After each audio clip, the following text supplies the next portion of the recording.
already know the drill. We back again with another episode of Buckle Up with the Boys. Don't forget to like, comment, and subscribe. So strap on your seatbelts, cause it's all pedal to the metal from here. And without further ado, your amazing host, Drew Billy.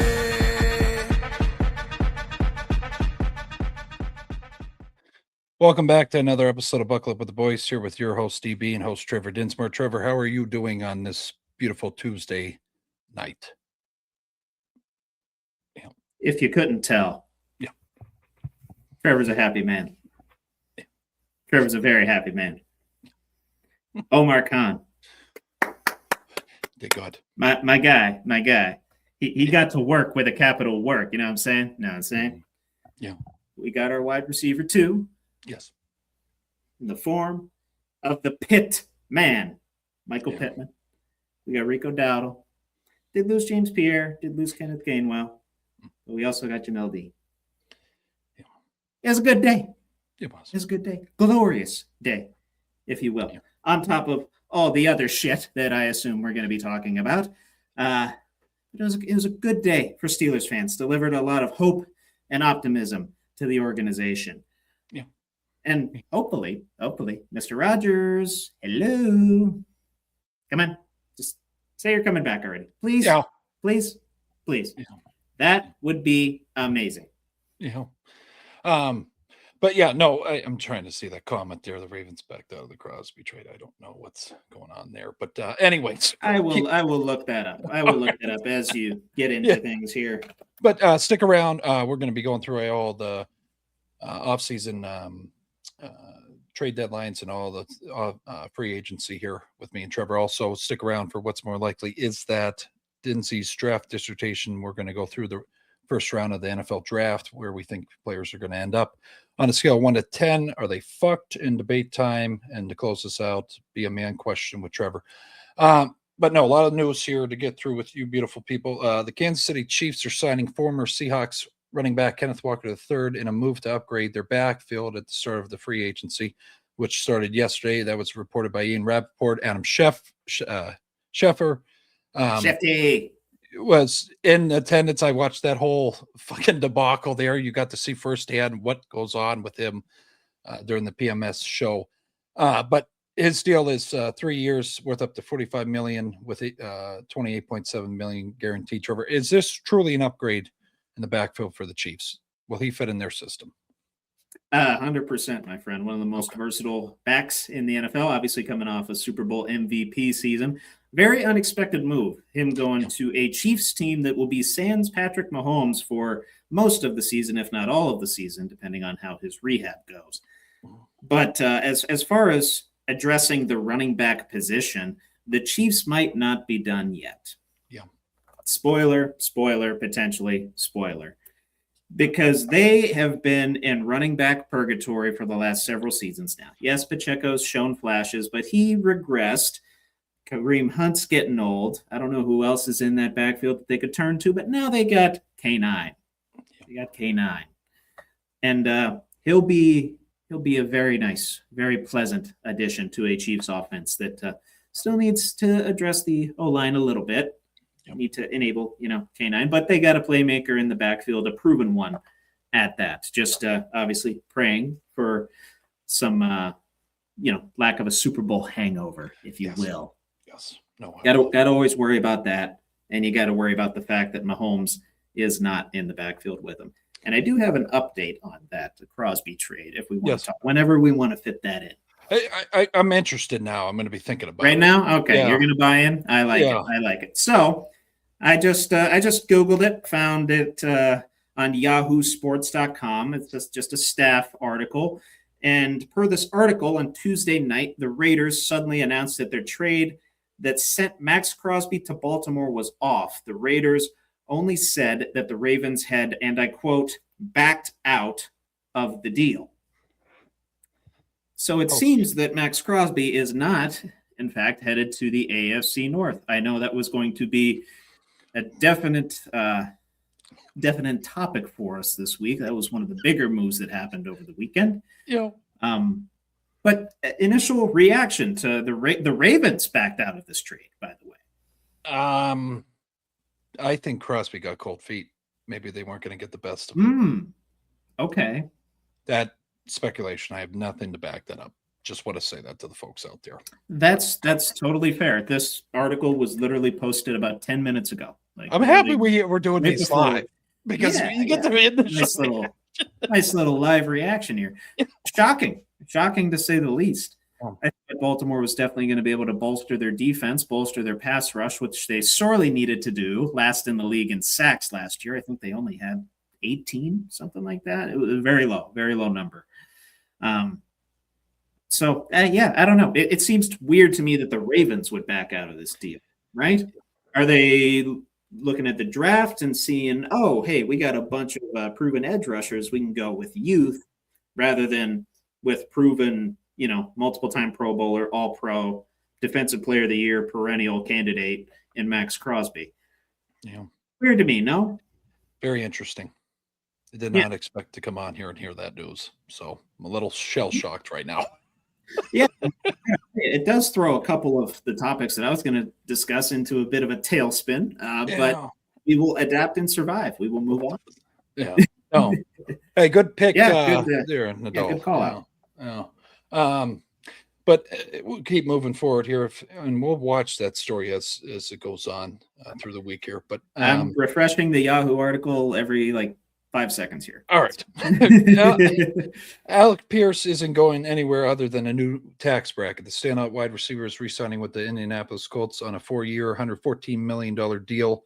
That was reported by Ian Rappaport. Pierce deal came together overnight and contains $84 million in guarantees, with $60 million fully guaranteed at signing. The deal total can grow to a maximum of $116 with incentives. I felt they overpaid here. Feelings on this: they let Pittman walk. They signed Pierce to this major deal. You could have maybe split this and kept both. No, I don't know. 3 years, 116 was the value on that. I mean, just trying to do some quick math on that. 16. Oh, geez. Yeah. He's getting paid like a bona fide wide receiver one, just under $40 million a year, 38 2/3 to be specific. Yeah. That's a little crazy. Guy only had his first 1,000-yard season this past year, and he just even barely eclipsed that. I think it was like 1,007 yards, something like that. We're talking about a guy that has around 450 receptions total in his career so far. It's not that much, or no, not 450. Excuse me, like 150, something like that. 140, 150. Big play threat, no doubt. Bulked up on the touchdown production last year, was immensely important to that Colts 8-1 start. They got off to that absolutely torrid stretch, and he was just making big catch after big catch, big fantasy asset. But you're really betting on a guy here to progress in a lot of other areas rather than just being the big play guy, because he is now your wide receiver one. Yep. He is your wide receiver one after, of course. Yeah. And we don't know who's going to be throwing the ball quite yet.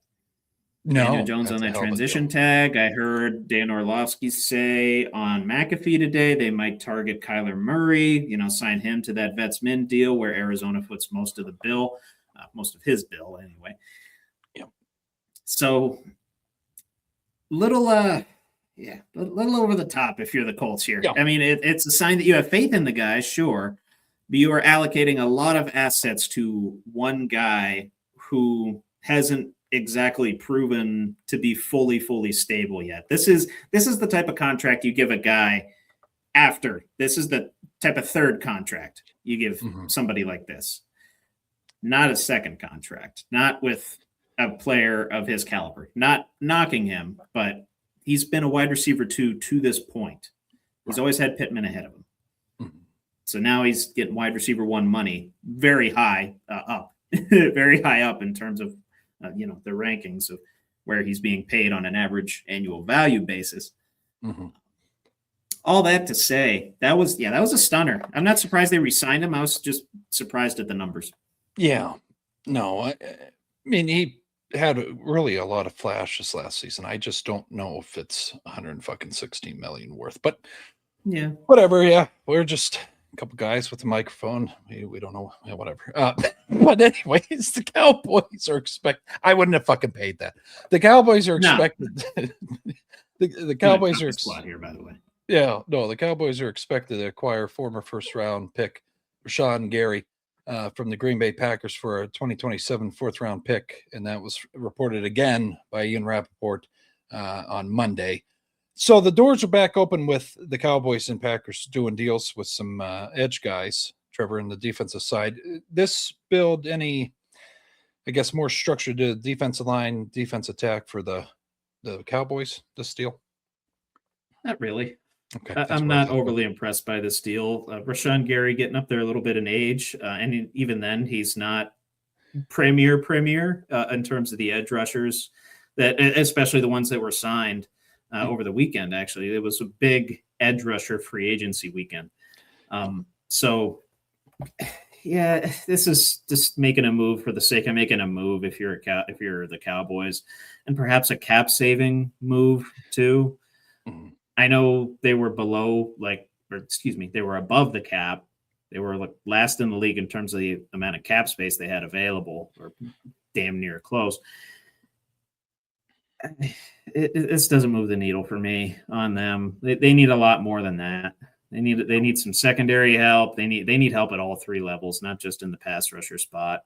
They got some help with the run defense last year. That improved, but then the pass rush regressed, the pass defense regressed. Wasn't a fun time to be a Cowboys fan. I mean, you're putting up 40 points a game with Pickens and Lamb, but you're giving up 45. Yeah. So good luck. Yeah. No, just for everybody to know, he was 12th overall pick in 2019, generated 46.5 sacks for Green Bay up until this point, only netted 7.5 sacks in 2025. So good move there, Jerry. I just still wonder why you let Micah Parsons walk, but whatever. Well, that's what you have to. Whatever. But no, moving forward here. Star wide receiver Mike Evans is on the move, signing a 3-year contract with the San Francisco 49ers. Again, reported by Ian Rappaport on Monday. Do I have the numbers here, Trevor?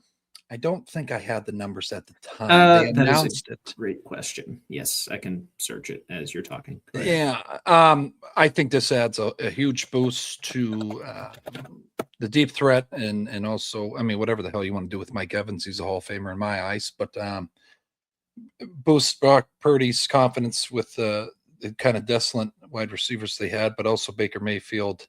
They'll be okay. They have Ibuka. So I think it's a win-win all around. I don't know. Yeah, Mike Evans is getting up there in age. He's going to be 34 this year. Yeah. Yep. Yeah, I understand that. And for the numbers, 42.4, 3 years, 42.4. Okay. 16.3 of that guaranteed. That's per the spot track page for Mike Evans. Mm-hmm. My question to you on this one, Bill, is who is this going to affect more? Is this going to affect Brock Purdy or Baker Mayfield more? Baker Mayfield. You think so? Uh-huh. In what way? Other than he loses a wide receiver one, does he just become more of a distributor? Does he get better, not having to be dependent on wide receiver one? They still got Godwin too. I think he goes down. I think his safety net just walked out the door. Yeah. Okay. Well, I mean, you saw when he was out, he was still doing okay, but it wasn't like Mike being on the field. I mean, it was apparent Mike wasn't on the field. I'll just say that. Yeah. But no, I think Purdy, I mean, Jesus, just thinking about it, Juan Jenkins, Kendrick Byrne was there. Brandon Ayuk's been fucking playing back and forth for 2-3 years now. So it's I think it's going to help him in the long run, but I think it's a positive for Brock, but Mayfield, I don't know if we're going to see the same play next year. I hate saying I'm in agreement with that. I mean, the running back room improved, obviously, with the signing of Kenny Gainwell. Yep. Now you have to rely on Ibuka. Now you have to rely on. They did get Kate Otten back. He re-signed. You have to rely on Godwin as your wide receiver one, which I think they're more than capable guys. They're just going to need a more full team effort next year. And honestly, the injury bug. They got to avoid the injury bug. Because they had Bucky injured for a while, Godwin, Evans. When your three main weapons are hurt for, about half the season, you're going to suffer a little bit. So hopefully there's some stability there in Tampa Bay on the offensive side of the ball, even if it is at the cost of losing the talent of Mike Evans. But I will say for the Niners, that does add another ancillary piece. If Brandon Ayuk finds a way back onto the field, you got Ricky Pearsall still, you got George Kittle. It's a nice looking offense, is it not? Yeah, very good. Top Christian McCaffrey. And McCaffrey in the backfield. You got McCaffrey too. Yeah. And the backup running back, who the hell was he? He did okay. Well, CMC was out. I forget his name. Yeah, I can't remember his name. You don't have to Google him, but yeah, I know he has weapons. I just think Mike's that third-headed or that monster he needed out there with Kittle, and we got to see how Kittle comes back from the injury. But he's easily one of those receivers that makes the quarterback better. Okay, I mean, he's like a Justin Jefferson. Yeah. He's like a Malik Neighbors. He's going to make whoever's throwing to him that much better. Yeah. No, just moving forward here, Brian Daboll steps out on the Giants, is hired as the offense coordinator for the Tennessee Titans, and he's taken somebody with him now. Wan'Dale Robinson was bound for free agency. He signs with the Tennessee Titans on a 4-year, $78 million contract that includes $38 million guaranteed. Most of these are reported by Ian Rappaport. I just want to let people, if I forget. But anyways, feelings on this. I thought it was a little overpaying here. But they have, I guess, look at it, number 1, number 2 wide receiver coming to Tennessee now. Yeah, what were the numbers on that again, Bill? I'm just looking up the Titans. 4-year, $78 million. 4 years, $78 million. Was that the only free agent signing that they made so far? It just seems like it. Yeah, worth talking about.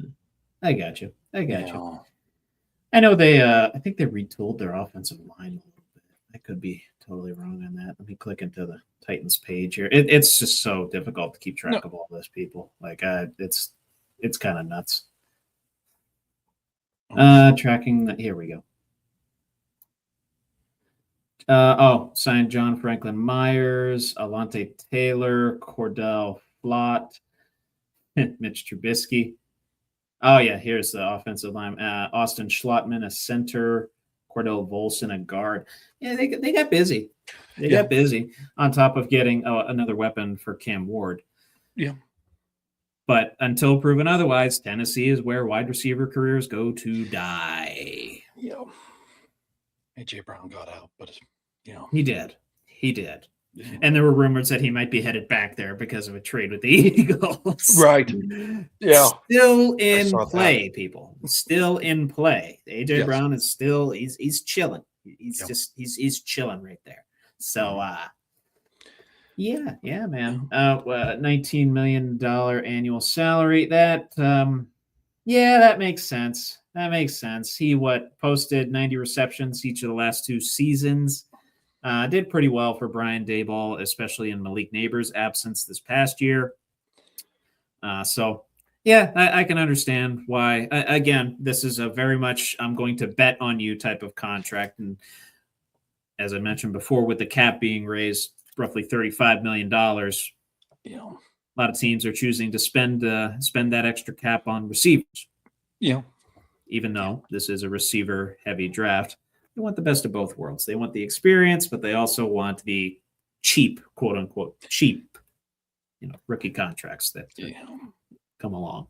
So I would imagine the Titans in a stacked wide receiver draft, they might continue to add, or they'll get some protection for Cam Ward. Definitely build around him a little bit and see what Saleh is able to do with the rebuild. I know he'll have the defense taken care of. Oh yeah, it'll just be a matter of if the offense can catch up to speed. Yeah, no, good shit. We wish Wandell good luck down there in that desolate wide receiver place. But major moves. I think the Raiders started at 116 million with cap space. Something like that. Yeah. I'm like, okay, what the hell are you going to do here? Okay, it's free agency day. Let's do it. Well, I think about roughly 12:30, 1 o'clock, it hits the news. Tyler Lindenbaum has agreed to a 3-year deal with the Raiders worth 81 million, including 60 million in guarantees, reported by Ian Rappaport. Lindenbaum is coming off 3 consecutive Pro Bowl seasons in Baltimore and was ranked number 4 on Greg Ross. I don't know what the hell his name is. Top 101 free agents list. The soon-to-be 26-year-old was clearly the top player available at the position in the offseason. I see this move. I go, okay, Lamar's shitting his pants. Someone should check on him. And then I think of Fernando coming in and saying, oh, okay, here we go. That's what went right in my mind. Yeah. Real quick. We'll do a preemptive yeet list for y'all here. Yeah. And Coach C, if you're watching, I hope you are, because I'm putting the Raiders on the Buckle Up with the Boys yeet list for spending all this money. Yes. The Raiders are here to contend, my friend. Clint Kubiak, Tom Brady, Mark Davis, they are not fucking around. No. And Linderbaum wasn't the only big name signing that they got. No. They got Nakobe Dean, Quay Walker, Malcolm Kuntz, Kwity Paye. They re-signed Eric Stokes. They signed Jalen Naylor, although they might have signed him for a little bit too much. Mm-hmm. For the record, they also signed Matt Gay. And apparently, Max Crosby still in a Raider uniform. Right. So, this is interesting shit. This is getting very, very, very interesting. Yep. If I'm a Raiders fan, I am over the fucking moon right now. Yeah. I am over the fucking moon. Yeah. Mark Davis pulling all this, apparently pulling the cash out of his ass. Yeah. Here you go. Here, you get a contract. You get a contract. You get a contract. You get a contract. He's addressing all these needs. And on top of that, you still have the number 1 overall pick. Yeah. Which is likely going to be Fernando Mendoza. You get your franchise quarterback. Filling it in real quick, man. We've seen these 1-year rebuilds like that. Yep. Raiders are a prime candidate for that in 2026. Yeah. No, I think it was all Brady move on this. He wants Mendoza to feel comfortable. But yeah, Lindenbaum's contract reset the market with a $27 million per year contract that moves Lindenbaum into the top 5 in average annual salary for all offensive linemen.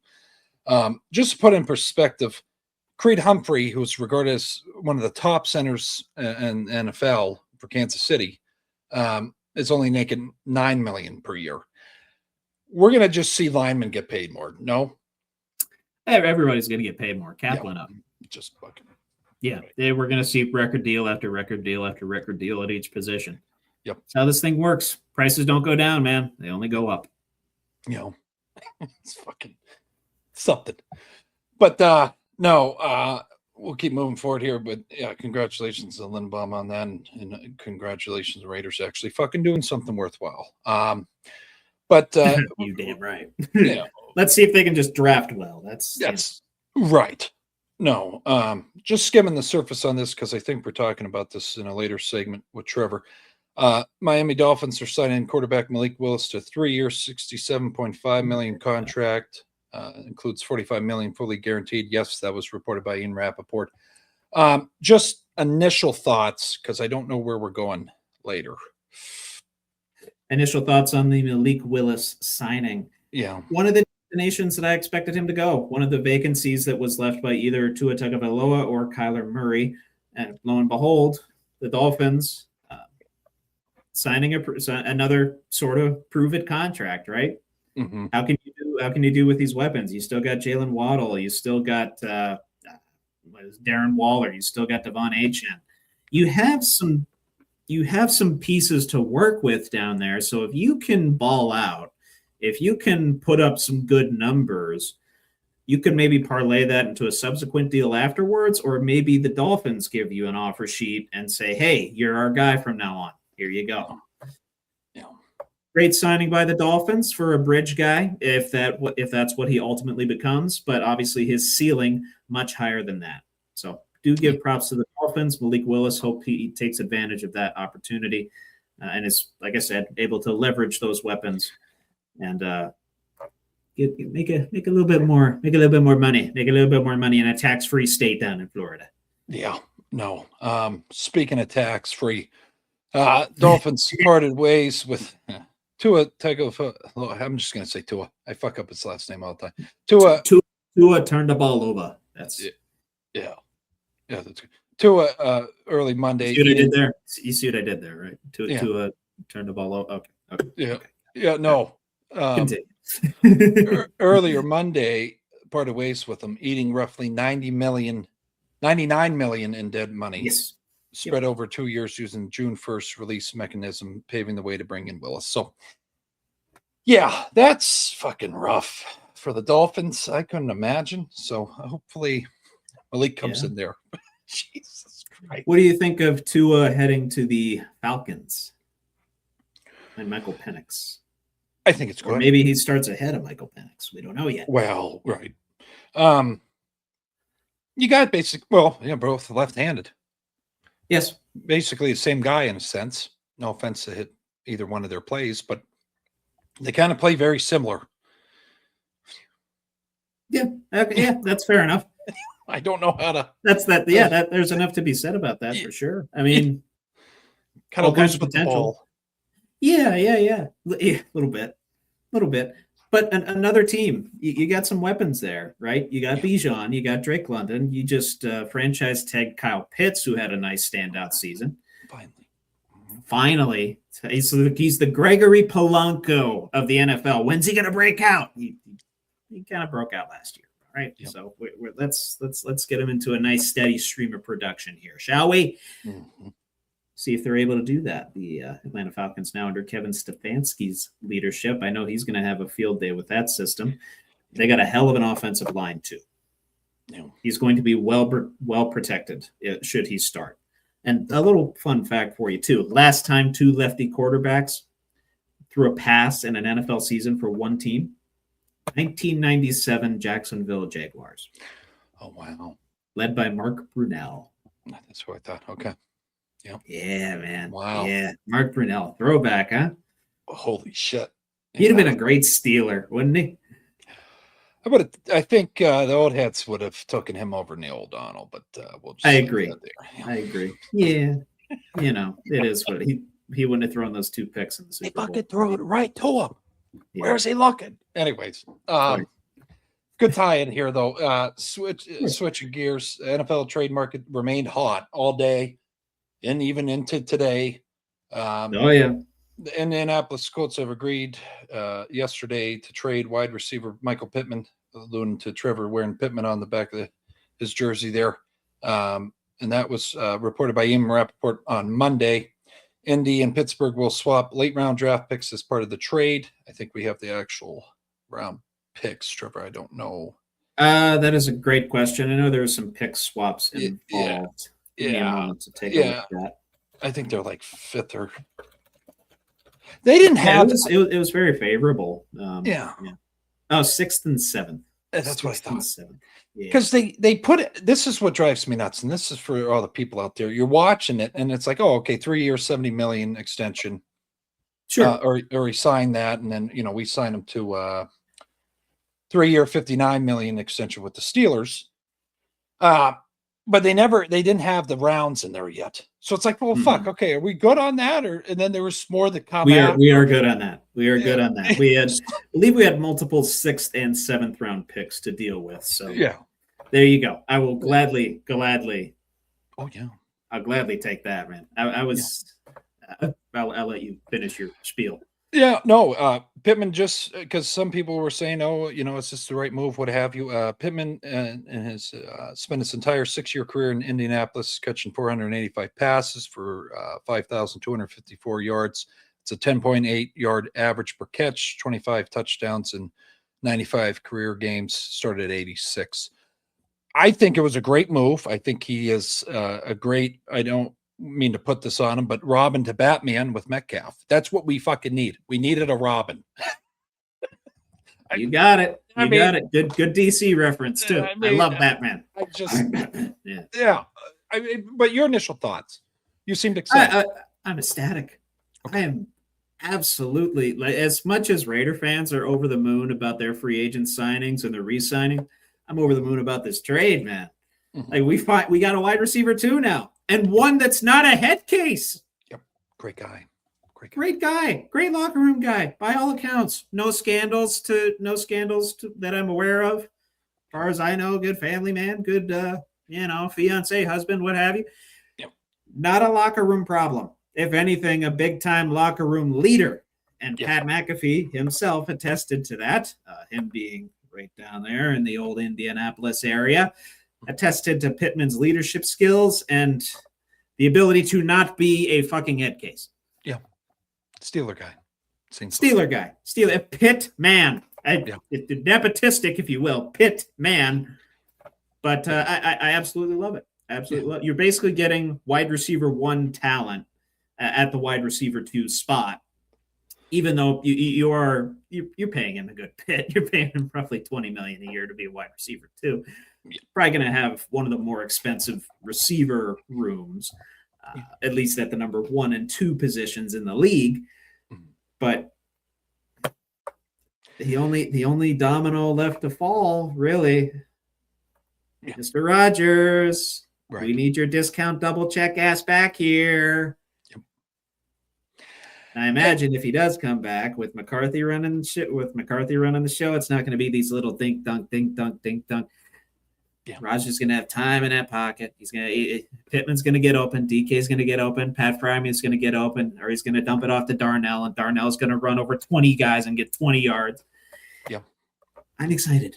I am this is the most excited I've been about a Steelers offense probably since Ben left. Yeah. Yeah. No. And I saw this in some places too. They're designing this game or this offense for a selling point for Rodgers. I don't think so. I think if Rodgers, let's just say Rodgers doesn't come back, I want fucking Metcalf and I want Pittman be there for Howard.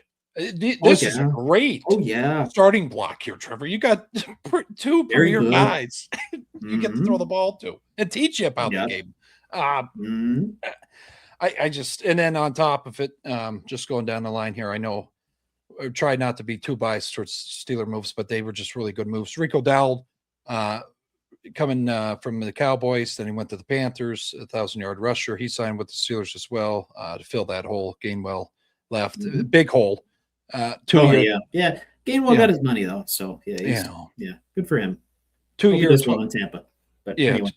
2-year, $12.25 million deal, and that was reported again by Ian Rappaport. Feelings on that move? I'm comfortable with it. Okay. Very good. Very good. Another guy getting up there in terms of his useful life at the running back position, but we thought Kenny Gainwell was potentially doing that too, and he had a stellar season. He led the team in receptions, or he was number 2. Yep. Either or. Yeah. Yeah, and we saw Dowdle go off for several games last year for Carolina. Yeah. Carolina, he went off. If we got that nice 1-2 punch with him and Warren, and Dowdle can go off for a few games here where he picks up the slack for Warren. Yeah. It leaves us in a pretty exciting spot, especially with a developing offensive line. They look good last year. They were, like I said, developing, but they played a lot of games together. Not a whole lot of injuries on that. Not a whole lot of injuries in the trenches on the offensive side. So hopefully they continue to build that chemistry with one another, and we can build this running game and build this West Coast style offense that Mike McCarthy wants to run. Yeah. But I just want to pose this to you. I don't mean to bring any negative light to the great moves, but I saw this. very similar to the deal that Gainwell signed with the Bucks. Is it scheme why Gainwell didn't want to stay, or what the fuck? I'm not sure. You'd have to ask him. I mean, we're very similar here with the deals. That's why I'm just like, the money Very was true. there, Gainwell. Yeah. I don't know. Maybe he wanted the warmer climate, no income tax. That has to be a selling point for these guys. It has to. I would imagine it is for those Florida teams: Jacksonville, Tampa, Miami. No. Okay. Yeah. I saw that and I'm like, I got to ask you about it because it's just. Yeah. No, I understand. A couple 100,000. Yeah. It could be a scheme thing. Could be a philosophy thing. Gainwell primarily played for defensive-minded head coaches so far. So maybe that was, the selling point to go to Tampa Bay, where, defensive-style head coaches tend to lean on the running game a little bit more. That's probably going to be the case in Tampa Bay. Yeah. But, yeah, other than that, you'd have to ask him. Okay. And then the Pittsburgh Steelers' last signing here that we'll talk about have agreed to a 3-year, $36.75 million deal with former Tampa Bay Bucks cornerback Jameel Dean. That's from his agent, Rock Nation Sports, Eric Burkhardt. Yeah, Burkhardt. Yes, sir. And Peter Schrager caught. Oh, I don't know if he caught Chef. I keep fucking up. Adam Schefter. Schefter. Just call him Shefty. Yeah, Shefty. That's why Shefty. I don't know why I'm saying this last. I think only his friends can technically call him Shefty, but I'm going to call him Shefty. Yeah, but he beat. If you watched McAfee, he beat Shefty to this report, and he kind of like spazzed out in this little room they had for him. So, but feelings on this. I think he's a great centerpiece to the cornerback room, but some people are saying he's sometimes a Sunday slacker.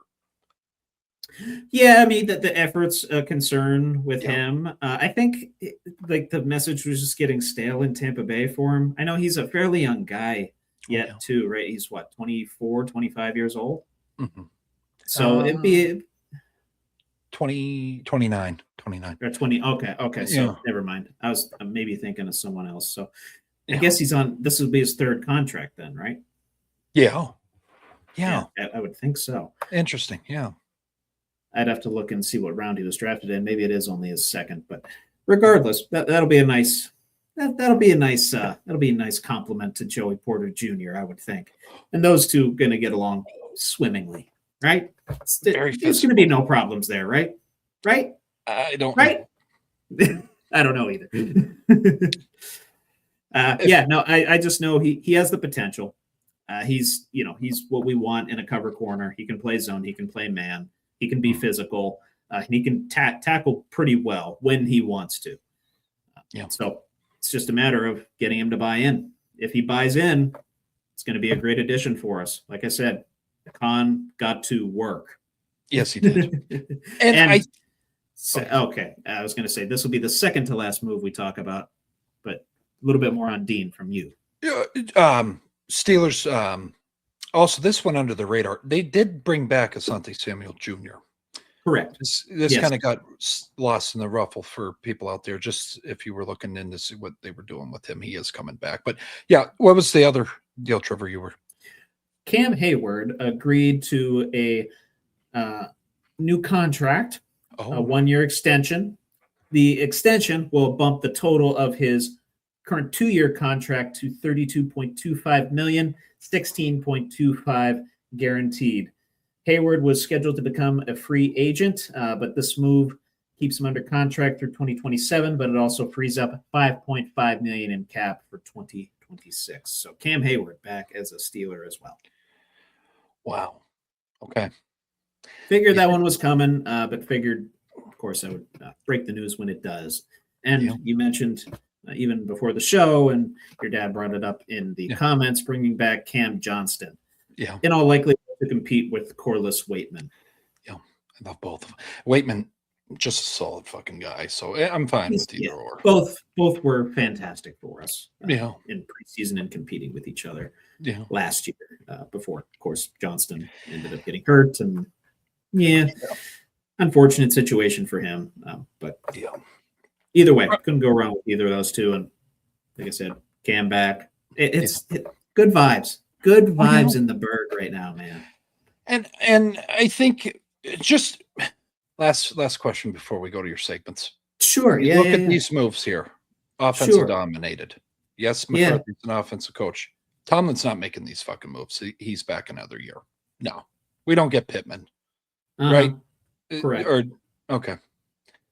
Yeah. You're 100% right on that. I don't think we go after Pittman, at least that aggressively. And I don't know if we fill the Kenny Gainwell hole. I think he tries to plug Caleb in there. Oh. Which, sounds scary, doesn't it? That gave me chills a little bit. And if that doesn't happen on the kickoff, where does his career go? That's the sad reality of it as well.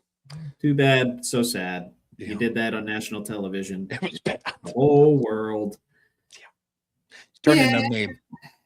It did. Very memeable material. Hey, boss, or excuse me. Hey, employee, you're going to be able to make it in on Sunday? It's Caleb Johnson just walking off the field, letting the ball go into the end zone. What does that mean? Nah, I'm out. Just mailed it in. But, I'll be back with later with debate time here. We'll go over to Trevor's news and segments. What's more likely? Yeah. We'll start with that. And then we'll move on to the draft dissertation right after. So what's more likely? Gotcha.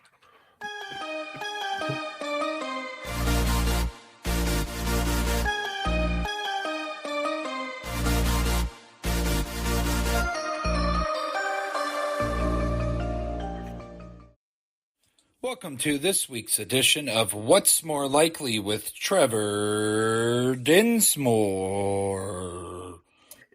Thank you, Billy.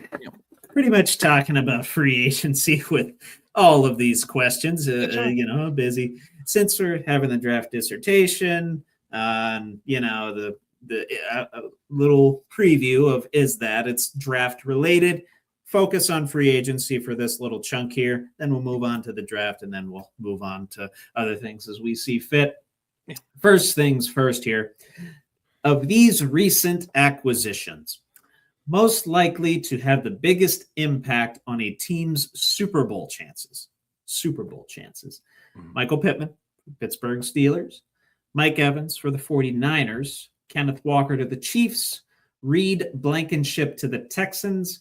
Or Odafe Owe to the Commanders?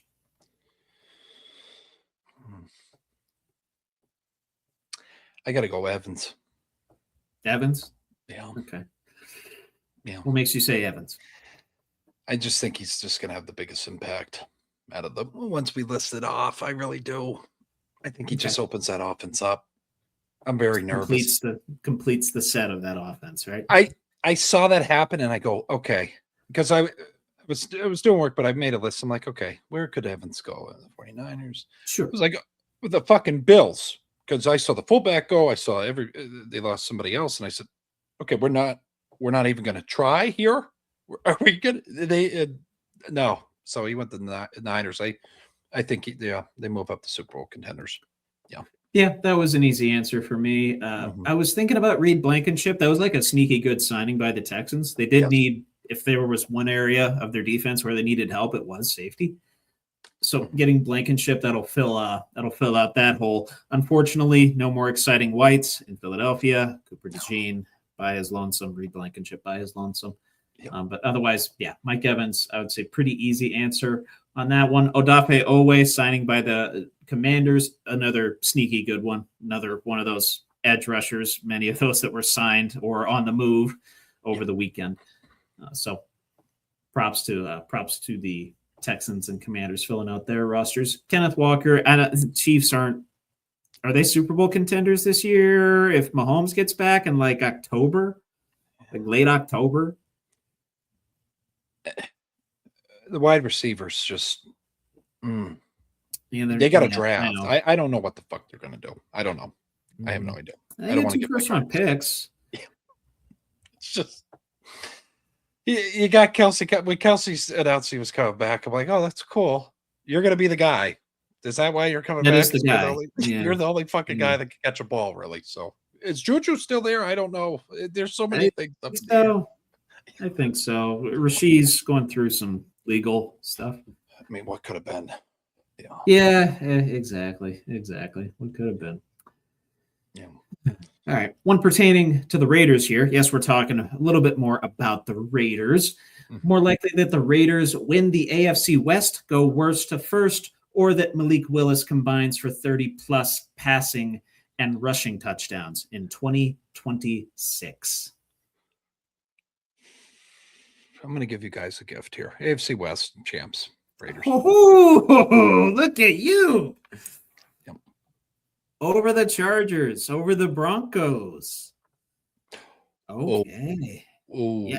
Ooh. That's what I mean, dude. No, never mind. Backtrack. Ripping your heart out again. Malik Willis. Yeah, I'm going Malik Willis. I forgot about the Broncos. Yeah. Yeah, the Broncos are still there, buddy. Yeah, that was not intentional. Apologize. Okay. That's, dude. Sorry, Cole. All these Raider fans that are watching us right now, all two of them, they're disappointed in you. I hope you know that. Jesus. Their hearts are currently broken, and they're probably crying right now because of you. Someday, you guys will be maybe past the Broncos, maybe 2 or 3 years. Fernando. Yeah, that sounds fair. Yeah, maybe when those receivers in the Denver organization get expensive again. Yep. Maybe when their defense starts to, regress a little bit. Yeah, age. Yeah. Could happen. Yeah. I will, however, give the Raider Nation something to hope for. I'll say Raiders AFC West. Okay. Yes, relying on a down year for the Broncos and another middling year for the Chargers. Mm-hmm. I don't know how well Malik Willis is going to do in that Miami offense yet. Yeah. I really don't. I hope he's a good fit. I know he has the versatility to be good. I know he was pretty solid in Green Bay under Matt LaFleur's system. Mm-hmm. Just the unknown right now. That's what I'm afraid of with Malik Willis in Miami. Yeah. But what we know right now about the Raiders is they're living up to their Vegas name. They're going all in. All in, buddy. Yep. They're going all in. Raiders also got Teron Johnson too. Yes. Quietly. Sad day here. Yeah. Day. She hates me. Yeah. It's the missus' favorite player. Yeah. she's pregnant and now she misses Teron Johnson. It's a shame. I was just like, God bless. I was like, maybe it's just a conversation because it was originally like a Bills fan page. Yeah. I follow them because they just rag on everybody, Buffalo. So I kind of get a chuckle out of it. But it was on there before Yahoo. And I'm like, who the fuck is running this page that they got that intel before Yahoo Sports? Like, good on them. So shout out to Bill and Buffalo. You guys, I don't know who your inside scoop is there, but you got it before the national media. It's Josh Allen. Wouldn't that be something? Yeah. Just quietly. As a burner writer, just chilling at his house. Yeah. What was his major at Wyoming? I don't know. Okay. I think it might have been communications, if I'm not mistaken. We have to look into that. Maybe. We'll verify. Maybe. Yeah. I'll look at it in between segments here. Yeah. More likely Colts pass catcher to have more TDs in 2026. Alec Pierce or the newly minted Alec Pierce or Tyler Warren.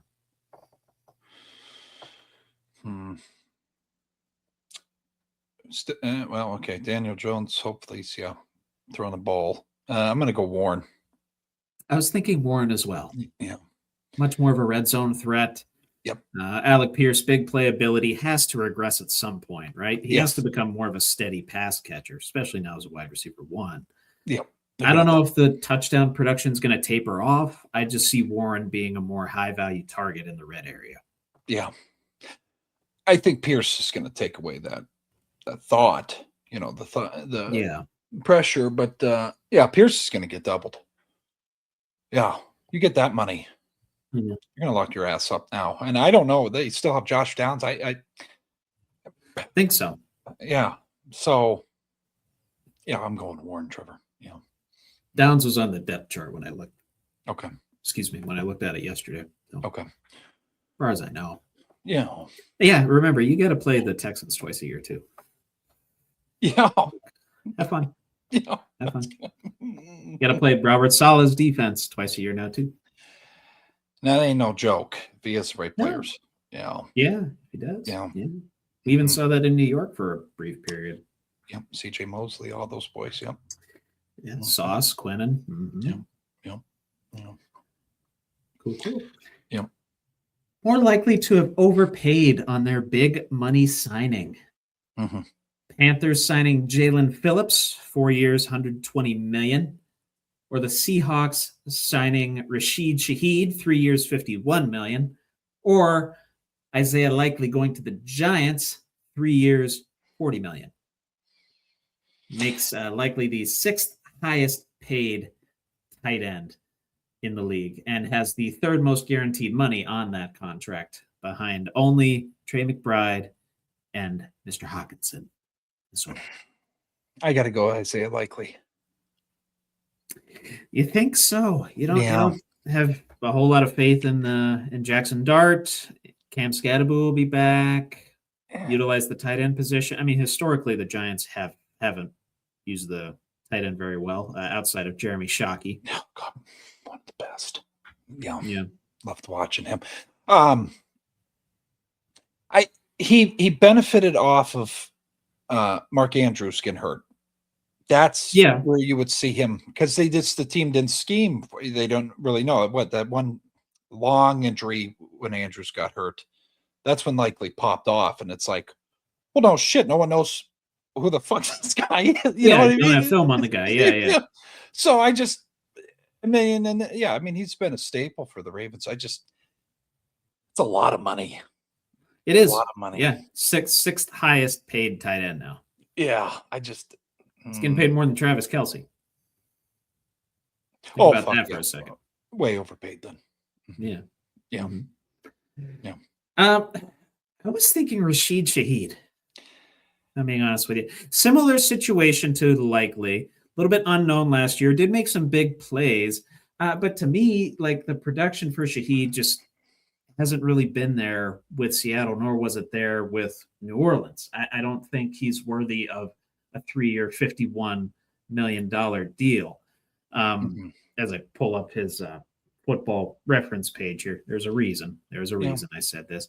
I don't believe has not had more than 719 yards receiving in a given season and no more than 5 touchdowns in a given season. And they're paying him $17 million. It seems a little over the top. I understand the cap went up, so salaries are going to go up. But for him, in terms of his big play ability and just his production overall, I unfortunately see some regression happening. I mean, will he advance into that Cooper Kupp role? Perhaps, but now teams are going to have some film on him. And as soon as a guy has to step up into a role, it's pressure on a lump of coal, right? Is it going to crumble or is it going to be turned into a diamond? Yeah. Rashid Shaheed, yes, big play threat, no doubt. But I haven't seen signs of him turning into the diamond that Seattle needs behind Jackson Smith and Jigba. Knee-jerk signing Trevor because of the 101 return. Do you think that's the reason? No, that's not the sole reason. He was clutch. He was very clutch. I will give him that. Okay. But clutch performance is a cruel mistress. Yes, it is. Could go sideways. You can be the GOAT, G.O.A.T, or you can be the GOAT, as in you can be the butt of the situation. Yep. So is this based a lot on clutch performance? Yes. I don't think it's based as much on production. I think they're hoping, again, another prove it deal at the wide receiver position. Rashid Shaheed, go prove it. Yeah. No, I agree. Good shit. Yeah. Good stuff, my friend. One WWE question for you. Yes, sir. did have a face turn last night on the part of Finn Balor, finally leaving the Judgment Day. Very eventful Raw. Very eventful Raw. You know, Seth Rollins was involved. There was there was that Intercontinental Championship Women's Gauntlet contenders match, which Bayley took care of. The rest of the women in that match. A lot of storylines unfolded before our very eyes. The Usos confronting CM Punk. But focusing on Finn Balor for a minute, we're on track to have him and Dom or him and the Judgment Day face each other at WrestleMania, right? That's going to happen. That's going to happen. So more likely to happen involving Finn Balor at WrestleMania. He brings back the demon persona in a one-on-one match with Dom Mysterio. Or Rey Mysterio gets involved and they do a tag match with him and JD. You're going with the latter. Okay. Yeah, I was going to say, you can toss in your bias answer if you want. Yeah. The demon, though, that's Butter's favorite guy, I guess. It's a gimmick there. So I kind of wanted to go that route, but you threw Ray in there, and it's like, okay, now we could start the father-son battle shit again. Okay. Yeah, I like that. All right. Well, I will go with Ray. Yeah. Yeah, that's cool. I mean, Finn needs some backup against the Judgment Day, right? I mean, they were just beating the crap out of him on Monday. So yeah. Good shit. I like that. I like that. I want to see the demon back though. I do. I think this calls for it. I haven't got to see it yet. Like, well, highlights, but not while watching. So right. I want to see what the hell it's all about. Last time it happened, WrestleMania 39 faced Adam Copeland, Hell in a Cell. Okay. Well, Edge at the time. Yeah. Now Adam Copeland. Yeah. What year? WrestleMania 39 would have been 3 years, 2023. Okay. Right before I okay. Right before I got you back into it. Yeah.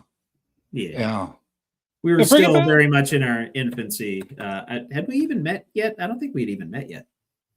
Because that was before the draft. We met in the draft of 23. Oh, yeah. Yeah. So that was like a month before I got onto the show. Yeah. Yeah, no shit. Okay. So it's been that long since he's... Wow. It has been that long. Yes. He might be due for that too. Either or I'm fine with, but Mysterio bias coming in there. But I figured I'd tug on the heartstrings a little bit. I love him. I know you do. I'd like to see him wrestle too. That'd be awesome. He's 52, 53, and he's still like stem cells. That's what he chalks it up to. Yeah, he said that, and I'm like, all right, well, cool. But yeah, man, it is time. It is time for our weekly draft dissertation, Dinsy's draft dissertation, if you will, covering picks 28 through 25 today. As it stands right now, the Texans, 49ers, Bills, and Bears. So I will let you hit the drop, and I will put on my trusty blazer. Gotcha.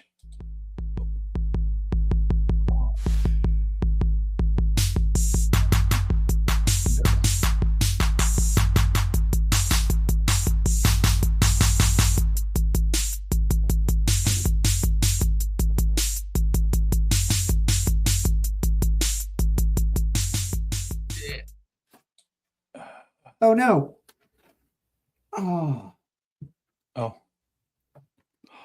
Oh. That's a shame. Did not account for that. I did not think of that either. I was like, fuck. Yeah.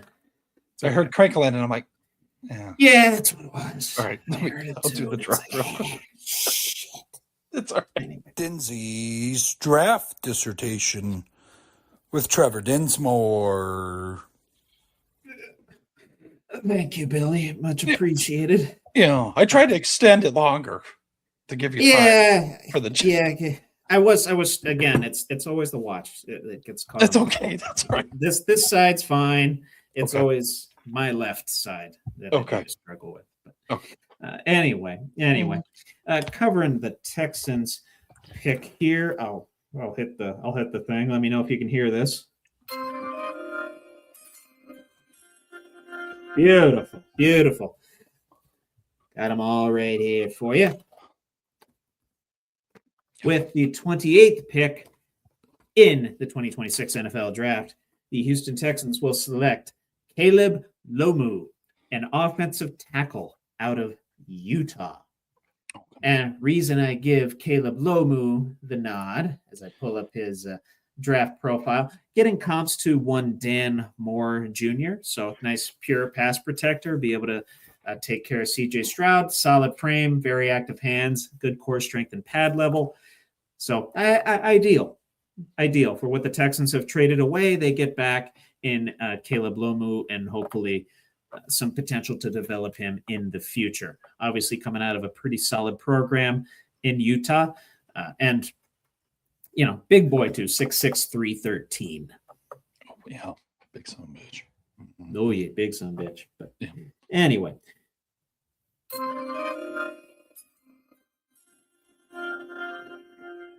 Bill. The Houston Texans trade this pick away to the Arizona Cardinals. We got a trade. Oh, okay. The Arizona Cardinals with the 28th pick pick Ty Simpson, quarterback from Alabama. Oh my goodness. That's what I think happens here. Oh my goodness. Yeah. With just a little background with the news. Sure. Yeah. Kyler Murray will officially be, cut / traded. This I didn't update the notes from this previous week, but sure. The Cardinals have a lot of quarterback questions, so have them trading back into the bottom of the first round to acquire their QB of the future. I think he would be a perfect fit with Mike LaFleur's offense. Simpson operates well off play action, but makes his best throws in the short intermediate areas. And I just don't know if Jacoby Brissett's the guy. Not long term. Yeah. Not long term. Very much a bridge guy. Yeah. Maybe learn out under Jacoby would be. Sure. What do you think of the inexperience factor on Simpson? Only started 15 games in college. That's the risk. Yeah. Because I saw him throw at the combine. I'm like, okay. He looked good. He looked very good. Yeah. And I think we touched on this last week. And just for viewers, if you go back and watch any of these combines with the quarterbacks, they're not with the wide receivers that they usually throw to.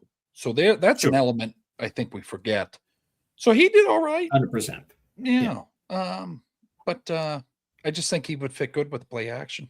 LaFleur's offense, if you look historically, it's what he was doing at Alabama. So fuck it. Works for me, dude. Yeah. Wow. We got our first trade. So you say the Cardinals trade back. So you think Texans move up to the Cardinals spot? Yep. And the Cardinals were at what position? What position are they at? Trevor? Shit. Damn it. Wait. I gotta keep scrolling here. Take your time. Take your time. You got all night, potentially. Maybe. Probably not.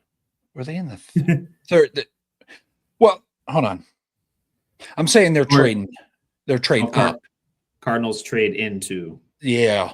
Texans move back. They keep that third round pick though.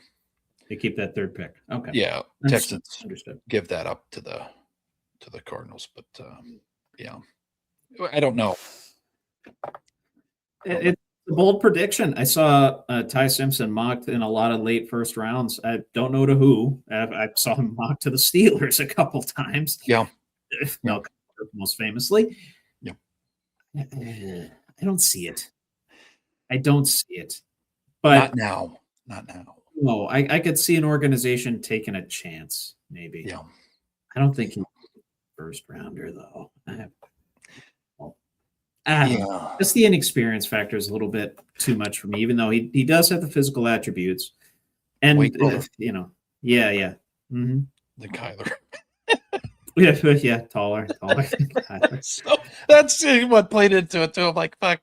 It'd be like Kurt Warner back there, way back. That's a drawback. But Carson Palmer back in the day, a little taller guy, I guess. I don't know. But good shit. Sure. Good shit. Interesting pick, though. Anyway, move on to the 27th pick as I pull up the.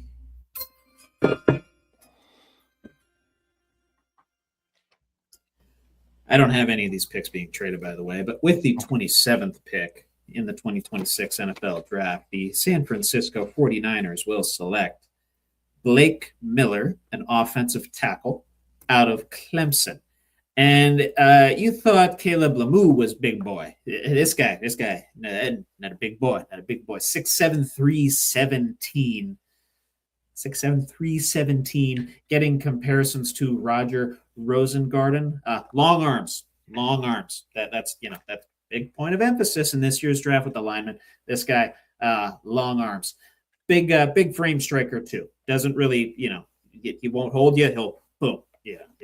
He'll freaking shuck you. And above average agility, pretty good in the run and pass game. But yeah, sometimes has some trouble with some outside moves. If rushers are able to get to his outside hand, that's where he kind of struggles a little bit. Mm-hmm. But I figure with the absence of Trent Williams, they'll want to fill in, protect Brock Purdy a little bit more with an offensive tackle. I was maybe thinking they might go receiver at this spot since it's such a deep draft for that. After the Mike Evans acquisition, nixed that, went offensive tackle, back-to-back offensive tackles for the 49ers and Texans here. Yeah. Good shit. Yeah.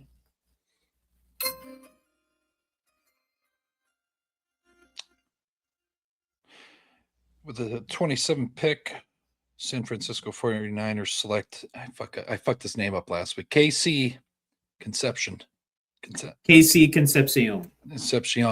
wide receiver, Texas A&M. I'm sticking with it. Okay. I know after Evans came there, but I just think he's just special, like we talked about last week, Trevor. They're at a crossroads still with Evans coming in. Juan Jennings, did he sign? He was a free agent. Great question. It's a great question. I haven't heard anything on him, although guys have been flying around all over the place. Yeah. I'll give that a quick look for you, Bill. Yeah, but lead pass catcher at that position, if he leaves, they're going to have somebody. I know Evans is coming in, but then Brandon Ayuk seems to be moving on as well. And then Ricky Pearsall still trying to find his footing in the offense. So I just think bringing in that third guy for Purdy will just fucking open it up. And he's fast as shit, right? Is that the guy? Oh, yeah. It's speedy. Spark plug. Yeah. Spark plug. Oh, and I have in here. What the hell? Spark plug, great hands, great intermediate quickness, gets off the ball very quickly. Would be the new Deebo Samuel. Yeah, that's a good comp for him. That's what I would say. It's a good comp for him. Yeah. And a note on Juwan Jennings, rumored to be going to the Commanders very soon. Okay. So, not a bad selection. A bad selection. And I wouldn't be surprised if Concepcion, I wouldn't be surprised if he goes higher, really. I think he has a very high ceiling in the NFL. I really do. Yeah. Has a very good size to him, great speed. Honestly, has all the physical tools that you'd want in a receiver and experience at high leverage schools and high leverage situations. Mm-hmm. So giving him the nod to go to the Niners. And he blocks out a little bit. He does block. You block, you get the rock. He blocks. He does block. Yeah. I just had to say that. Sure. Jesus Christ. No, yeah. I had that in my notes on him as well. That's a good call. That's a good call. Yeah. But anyway, moving on to the 26th overall pick.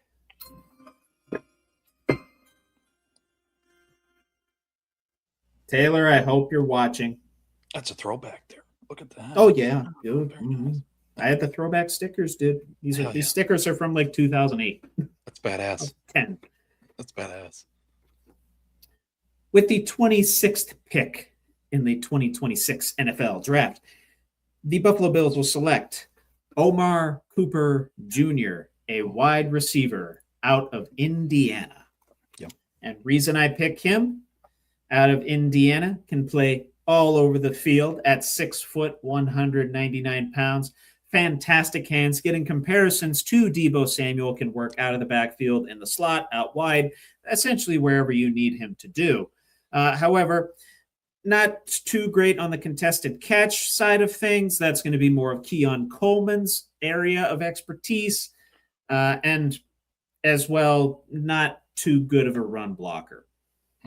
Although you got Dalton Kincaid and Dawson Knox, if you want pass catchers blocking for you, he'll definitely have to work on his blocking a little bit, but definitely a big-time playmaker, obviously national champion at Indiana. One of the main reasons why Fernando Mendoza was able to get all the production needed to get a Heisman Trophy. So I will give Omar Cooper Jr. the nod going to the Buffalo Bills. Ran a 4.42 40-yard, by the way. So quick son of a bitch. Yep. Hell yeah. Good shit. Mm-hmm.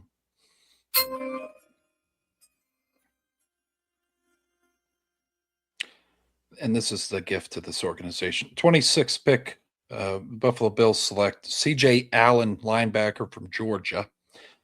And the reason is, okay, I'm sick of hearing from all these Bills fans. All we do is bring in old linebackers, old edge guys. Von Miller, we brought Joey Bosa. Okay, well, here's your gift, okay? With the switch to the 3-4 scheme under new defensive coordinator Jim Leon Hard, the Bills need to have an active presence up the middle of their defense. Because of that, I thought about going nose tackle, another massive need at this spot, but instead I'm giving Buffalo an instinctive second-level defender. So he could play edge, Trevor, or he could play middle line, but wherever the hell you want to play him. He just seems like a versatile guy in that 3-4 scheme. And I think they've been missing ever since they let Tremaine Edmonds walk out to God, where the hell did he go? That's a great question. He went to Chicago, and I think somewhere else. Yes. Ever since then, they get fucking killed over the middle. So put that guy back there, or put him on the edge. Well, because Milano's always hurt too. So and so he's probably going to be subbing in for Milano. You know, so. But absolutely a green dot guy as well at Georgia, so it's very high praise. And watching his film, because I needed to come with backfire on this. Sure, he's a seek and destroy linebacker. That's what I get from him. He's like a Peyton Wilson, just right to the fucking ball, buddy. Oh, you got that Metallica song stuck in my head now. The Seek and Destroy. He embodies that song. That's what I see when I watch him. Good shit. No, that's awesome. Excellent pick, Bill. Excellent pick. So going linebacker. Any other spots you think the Bills could go here? Just since we cover them so often, and I know we have some Bills fans that watch us every week. Right tackle. Right tackle, maybe. You said D tackle might be a spot for them to go here. Because Daquan Jones and Oliver are getting older, ladies and gentlemen. Edge rusher with Bosa. He's probably leaving in free agency. Epinesa as well. Could go edge rusher here. This is where that Cassius Howell could go. I've seen him mocked here, along with a couple other edge rushers. All high motor guys. 100%. Yeah. They need that. They need active defenders. Yeah. I agree. Yeah. But good shit. Yeah. Good stuff. All right, on to the Bears pick. The Bears pick.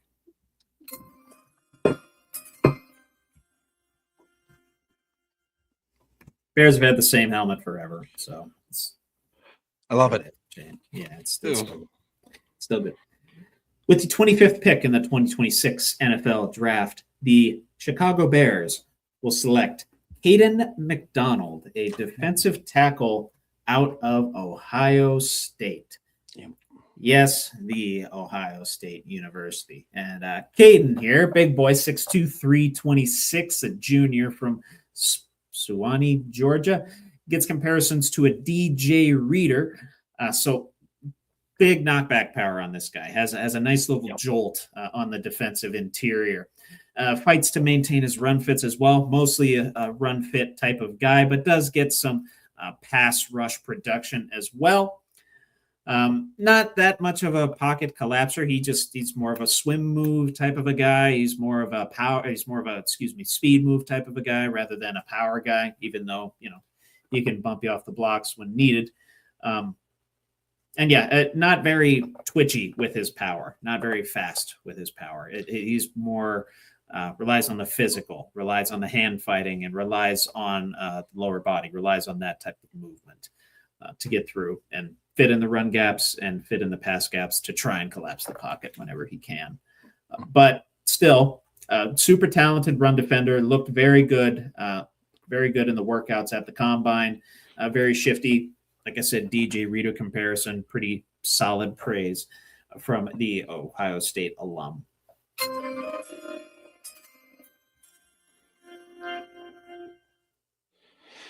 25th pick here, Chicago Bears. I'm going to go same position. Peter Woods, defensive tackle, Clemson. Okay. The Bears badly need a disruptive defensive tackle, so let's give them a top-ranked player at the position. Despite not having 2025 season that many envisioned, 30 tackles and 2 sacks, Woods still showed plenty of round one flashes. He's a bouncy athlete, Trevor, 6'3", 298, and who fits best at a 3 as a 3 technique. His ability to create quick wins from the inside as an explosive penetrator is something that is solely lacking in Chicago. So, I mean, we're right there. We're sure. Yeah, D tackle. You chose a little bit more of a disruptor, though, and a little bit more of a twitchy athlete rather than a run stuffer, which I found pretty interesting. Yeah. I know Dennis Allen does like his active defensive lineman, lacks his active defensive edges. So I honestly, when I saw Cade McDonald getting mocked here in a couple of the drafts I was looking at, I'm like, okay, that's interesting. But Bears did struggle against the run last year. They were 27th, 26th in per game rush defense last year. So figured plug that hole with Cade McDonald. I do like your pick for the scheme fit, though. That's a nice Dennis Allen fit. Yeah. Either or, they just you watched it. And even in the Rams game, it's like, sure, okay, they're just getting gashed here a little bit. And even if you look at it too, if you're facing a mobile quarterback, he's so much fucking time back there. Like, just you got to get some leverage on the line. So either or, I'm comfortable with. Yeah, I was gonna say, same spot though. That's one of their major needs. I was thinking maybe going corner here, or I had maybe McNeil Warren falling this far. Yeah, at safety out of Toledo. Yeah, but I figure the Bears they want to go proven. They want to go with pedigree, get somebody from Ohio State, or honestly Clemson. Yeah. Get a fridge. Get the fucking fridge back on the line. Get the fucking fridge. Get McDonald and feed him some McDonald's so he can become the fridge. Yep. I mean, doesn't that sponsorship write itself? Yeah. Like McDonald. Yeah. Big tough guy, big beefy boy, big beefy beef patty on top of beef patty. What's the new burger that they got, McDonald's? Oh, the Arch Burger. The Arch Burger. Yeah, you tried it, did you not? It's actually very good, folks. Don't eat it too much, but it was pretty good. Better or worse than the Big Mac? Is Big Mac still king? Better than the Big Mac. If you like crispy fried onions, they had a little, and the sauce is different. Sauces. Oh, yeah. I'm a sucker for onions. And it just seemed like the meat was real. Okay. Tasting. Real taste. Yeah, that good clarification. Yeah. Real taste. No, seriously, it tastes like a burger. You'd make it home. I'm like, oh my God, this is actually good quality here. The nice. fuck. Yeah. So you weren't the CEO. You weren't like nibbling at it. That guy was. I'll take the fucking salary. I mean, God, that smelled amazing. It was just good, great presentation. It wasn't sloppy as shit. They actually cared. It was nice. Nice. Yeah. Awesome. Good to know. I'll have to give that a go whenever I'm driving to North Carolina in a couple of days. Maybe I'll stop in Merch Burger. It fills you up. I'll tell you that. It's not like. Yeah. I have to drive a little bit after that too, so maybe I don't want to. Maybe get to, no. I was thinking Taco Bell, but no. It's not like that. It's not like, and you don't get that shitty grease hangover from it though. You're full. Oh, like you're just full. Like you're just, and you don't want to move. Yeah, well, yeah, but it's just totally. It tasted totally different than any burger I've had from there. Nice. Wow. Good. Got a full-on Archburger review right in the middle of our draft dissertation. We'd love to see it. Hell yeah. Well, it is my fault for bringing up a guy named Coughlin, so that's I understand. I understand. Yeah. But anyway, that's it for this week's edition of Dinsy's draft dissertation. Be covering picks 24 through 21 next week. Okay. Hell yeah. Let me queue up. Yeah, queue up Is That for me. Yes. If you could. It'd be amazing.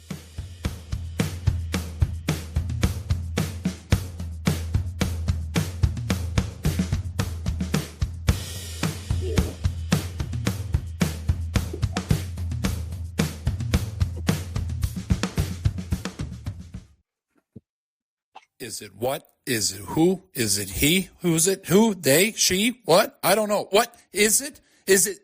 Is that? Is that? With Trevor and DB. Hell yeah. You went all in. I loved that drop. I love this segment. It's one of my. Did you ad lib that? No, that was all off the cuff. Yeah. Yeah, all off the cuff. Yeah. All right. Yeah. Awesome. Yeah. No, I just went with it. Is that? I'm like, act confused. Sure. you left it out of the car this time. You didn't record it in the car. That's a good thing. Well, but yeah, no, that one's good. Or was this the one that you recorded in the car and then we had to redo it? Is this the one, or is that something else? I think it was this. Okay. Yeah, it was this, I think the last one you had was a little bit cleaner, but obviously you had the car noise. Yeah, it sounded like it was going on 86. Yeah. You probably were going. We're going more than 86 down 86. Yeah. Fuck. Yeah. Sorry to say, but anyway, is that a team with multiple number one overall picks since the start of the Super Bowl era? Yep. And yes, it includes this year. It includes 2026. Mm-hmm. We'll start off with hopefully an obvious answer: the Pittsburgh Steelers. I wish. No. They've only had one. Do you know who it was? Being Joe Green. No. Jeff Billy, if you want to chime in on this one, maybe give your son a little Steelers history lesson. Turn the comments back on. I think something happened here. I got to figure it out, but I got you. Yeah. Come on, it's not that hard. You spot him the C and the A. You can't spell cat. Oh, Terry. No shit. Okay. Terry, 1970. And Noah was so fucking hard on him. Okay. Wow. Oh, yeah, man. Mm-hmm, mm-hmm. Yeah. The Minnesota Vikings.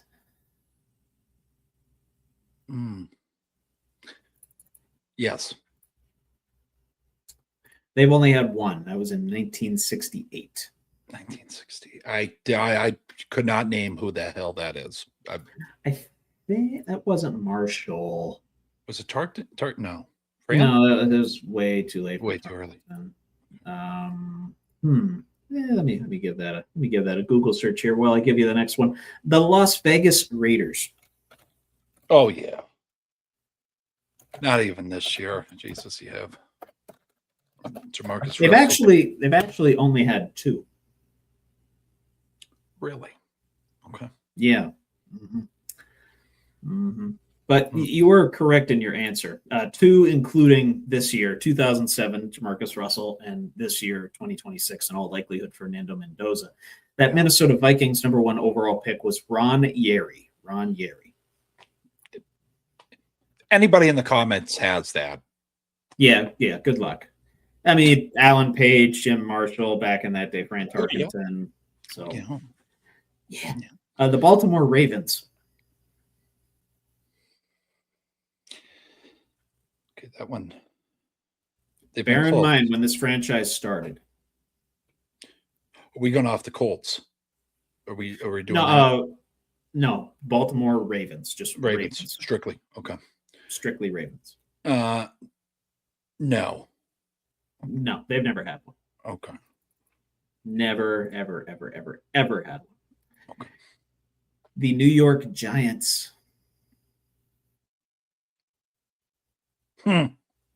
There's been a lot of good fucking guys. Mm-hmm. I'm gonna have to say yes. No, they've never had one. They've had some number 2 picks. Yeah. They've had some number 3 picks, but never had a number 1 pick. Okay. Never had a number 1 overall pick. Mm. The Dallas Cowboys. Fuck. I'm gonna go yeah. They have 1974, 1989 when they drafted Aikman, 1991. I believe that was Urban. Okay. I believe. Okay. Yeah, good call. Good call on the yes. Okay. How they rebuilt their franchise in the 90s. Oh yeah. The New York Jets. Yes. Only one. 1996. Do you know who it was? Name popped in my head. I know it's not right. There's 2. Vinny Testaverde or it was Curtis Martin? No, it was Keyshawn Johnson, wide receiver. Oh, what the fuck? Yeah. Oh. Yeah, that was nutty. That was nutty. Like, might be the only time in history a wide receiver was taken first. Although I just said Michael Irvin for 1991. Don't quote me on that. Yeah. I didn't look up who these picks were. I found an article on ESPN. I thought it looked kind of good. Yeah. No, good shit. Mm-hmm. The New England Patriots. Remember, start of the Super Bowl era. Remember those Patriots teams from way back. I'm gonna have to say yes on that. They've had 4. Yeah. Had 4. 1971, 1982, 1984, 1993. And 93, of course, was when they got Bledsoe. Okay. Yeah. I believe that was the year they got Bledsoe. Yeah. Okay. Now, important clarifying point from earlier. We said the Baltimore Ravens, the Baltimore/Indianapolis Colts. No. No. What do you mean no? No is incorrect. There's been literally 2 in our lifetime. 2012. Lock. Yeah. 1998. No shit. Manning went first too. Oh, wow. Yeah, he did. And then several going back to 1967. Yeah. They were a bad team for a long time. Yeah. 80s and 90s were miserable to them. Yeah. Early 90s, I should say. They got good in the late 90s, and obviously when Manning came along. Yeah. Good for a while. Manning went through a lot of shit. Yeah. That he did. So far, you are 1, 2, 3, 4, 5 for 9. 5 for 9. So, got to get her on the right track here. Miami Dolphins. Yes. No, they've only had 1. 2008. Okay. 2008. I believe that was that Chad Pennington? Dolphins. 2008. I believe that was Chad Pennington. No, excuse me. Jake Long. Okay. Yeah, Pennington was earlier on. The Washington Commanders.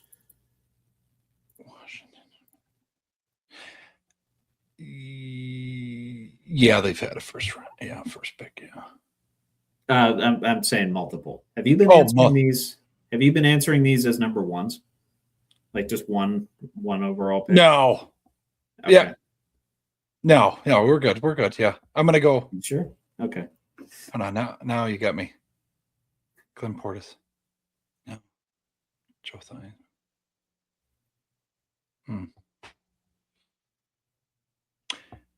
No, they never had one.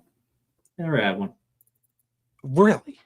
I'm thinking of these guys and their history, and I'm like, they had to have been fucking number one overall picks. Yeah, multiple.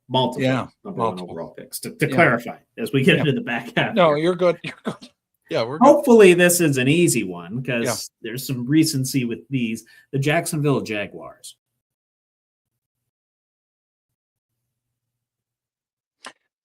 Yeah, they've had multiple. Yes, 2021 and 2022. Trevor Lawrence. Yeah, Walker as well. Yeah. Yeah. Mm-hmm. Good call. Good call. Cleveland Browns. Yeah. Yeah. Actually had them in 2 sets of back-to-back years, 1999, 2000, 2017, 2018. Of course, selected Baker Mayfield with one of those. Yeah. Chicago Bears. They had multiple number 1 overall picks. And again, some recency with this one.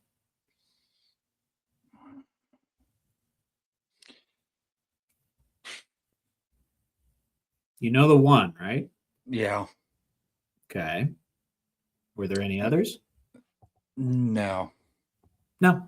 There were not any others. No. There were not. Just Caleb. Yeah. Just Caleb. That's it. That's it. Fucking turned out to be something.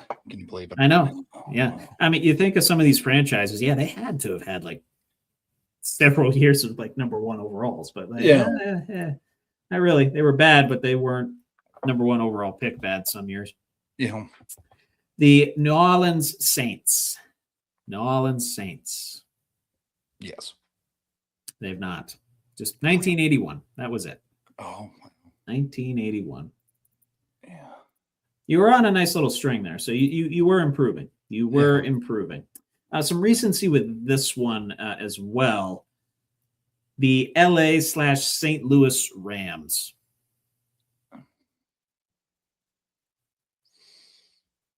Oh, you got Darnold. The Rams? Yeah, Aaron. Oh, no. When Aaron? I thought Aaron Darnold went up there. Oh, Aaron Donald? Yeah. I thought you said Sam Darnold. Sorry. No. He was up there. I'm gonna have to go no there, Trevor. They have. Okay. They have. 2010, Sam Bradford. 2016, Jared Goff. Oh, Jesus, I forgot about Sam. God. And in 1997, I believe it was one of the receivers. Was it one of the receivers? Holter. No, maybe it was like a lineman or something. Okay. Orlando Pace. Oh, okay. Tackle. Yeah, there we go. That name I haven't heard in quite some time. Yeah. Quite some time. But always good to see him. Yeah. Kansas City Chiefs.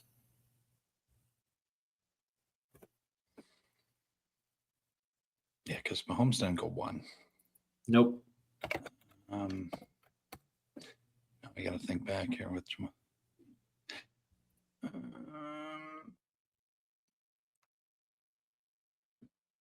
no.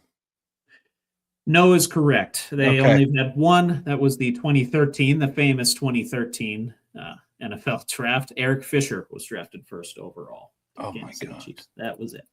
Okay. Correctamundo on that one, though. Yeah. The Cincinnati Bengals.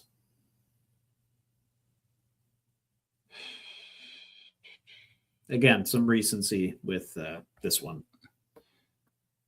I'm going to go no. First overall selection in 2020 was Burrow. 2003 was Palmer. Mm-hmm. Oh, shit. Mm-hmm. Okay. They also had picks in 1994 and 1995. I believe one of those Kajana Carter. 1995, Kajana Carter. Okay. Yeah. There was also one in 1994. I can't remember off the top of the dome here. Seattle Seahawks. I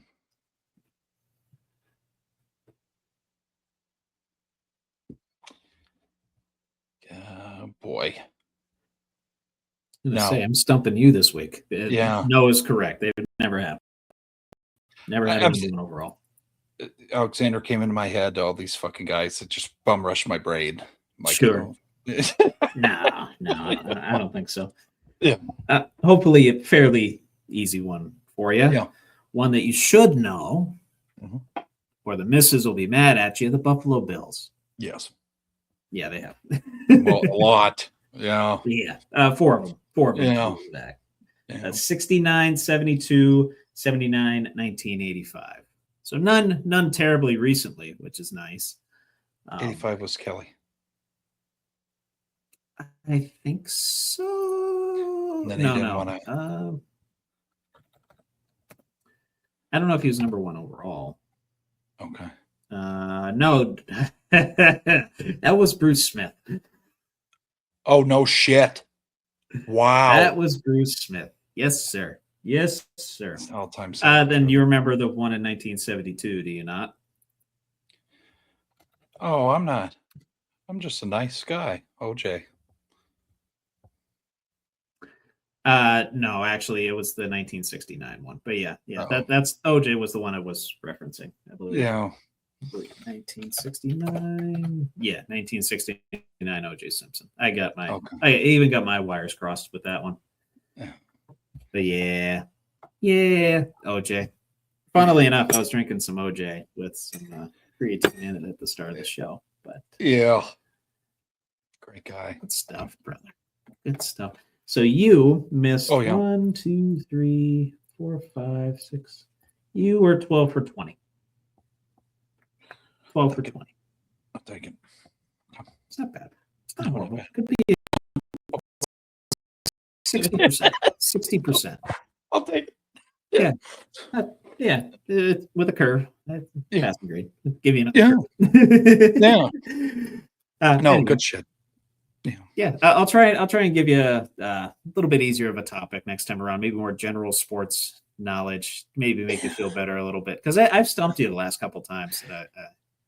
You think of these guys and it's like, oh, yeah, it's amazing that they didn't what their careers turn out to be. You expect them to be, you know what I mean? Sure. It's just interesting. Maybe what I can do too is let you know in advance what the topic is, so maybe you can do a little bit of studying it's like studying for a test, you know what I mean? Or you can just improv it and improv it. It don't matter. Yeah. Either or I can give you an easier topic because, like I said, I've stumped you the last couple times. Yeah. Maybe I'll. I don't want to be looking like the smart one every single week. Well, no. But no, I hope everybody has been enjoying this segment.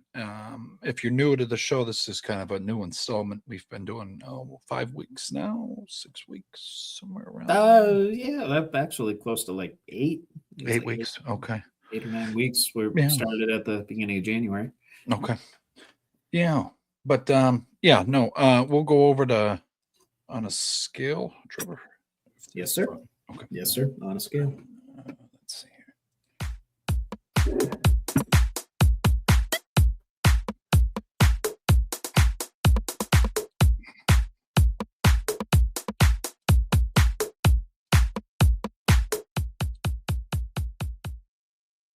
This week's edition of On a Scale of 1 to 10, Are They Fucked? How fucked are they? With Trevor Densmore. Appreciate you with the drop, Bill. I originally had, as our first topic to discuss on here, some more football talk. I was going to put down Joe Burrow's health and well-being after the Max Crosby deal, to which I probably would have said like a 12 out of 10. But apparently the Max Crosby deal didn't go through. Yeah, remember when I said this kind of threw a wrench in one of my topics? This is the one. Yeah. This is the one. So I won't have you answer that one, but I will have you answer another football adjacent. It involves a football player. Yep. It involves Dak Prescott. Mm. More drama coming out of Dallas. Dak Prescott called off the wedding and broke up with his former fiancée, Sarah Jane Ramos, a week before they were supposed to get married. Guess he got too close to a ring for his comfort. So on a scale of 1 to 10, are they fucked? Dak Prescott's chances of ever getting a ring that includes a marriage ring. Oh, wow. I'd say probably an 8. Okay. What's the little sliver of it? Is the sliver of hope marrying? Is that? Yeah, I think the guy's just in the worst, probably the most polarized position in American sports. And 1,000%. I just think it's Maybe after he gets retired, when he retires, he might get married. I don't know. Okay. There's a lot of pressure, and I don't know what the fuck happened here. It's always something going on down there. I didn't read into it very much. I just saw the Instagram post, and I'm like, oh, yeah, Cowboys. They got to cover that. Yeah, yeah, they have to. That's a bummer. I'll leave it at a 7. I'm open to him getting married. Yeah, like, he's a great guy. Right? I mean, it seems like a nice human. Like, he's been through a lot of shit. That he has. Oh yeah. A lot of family stuff. Yeah. Mm-hmm. So it's all it's all well and good until you break up with your fiance a week outside of your wedding. Yeah. Disaster. Bummer. Yeah. Bummer. Yeah. Anyway, a couple hockey ones for you. I'm actually starting to pay attention to hockey now, people. Okay. Yes, my team is actually basically ever since I went on that rant on here for like 20 minutes, they've been good. Yeah. I'm not ready to say the P word yet. Okay. The P word. Yep. Ends with offs. Not saying that yet. Yep. No. I will say that when it actually happens. It was an eventful weekend for my Sabres. Of course, if you saw the Lightning game, you saw all the line brawls and the combined 200 penalty minutes and the 8-7 final. But what I want to talk about, and I don't mean to shade a Penguin here and put too much dirt on the guy, but it seems like Penguin fans are doing that for me as well. Yevgeny Malkin. Mm-hmm. Little bop over the head with the stick of Rasmus Dahlin in the Penguins Thursday night loss to the Buffalo Sabres. Actually happened as we were on air, if you recall.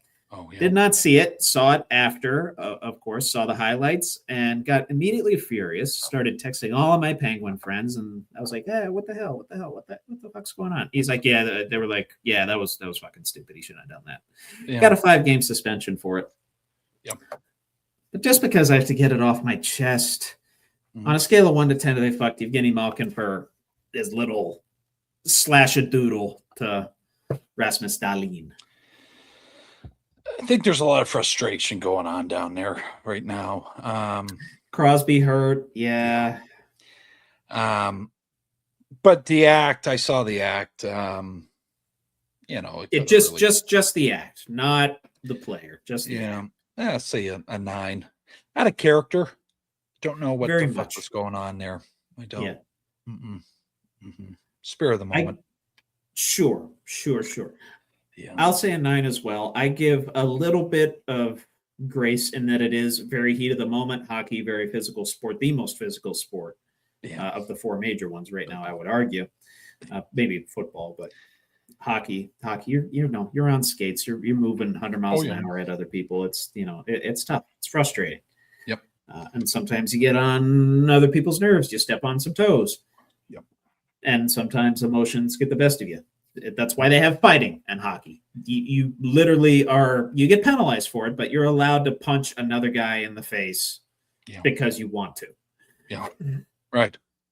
So I give it that small hint of grace. However, the act itself, and as I stated, Penguins fans backed me up on this, deplorable.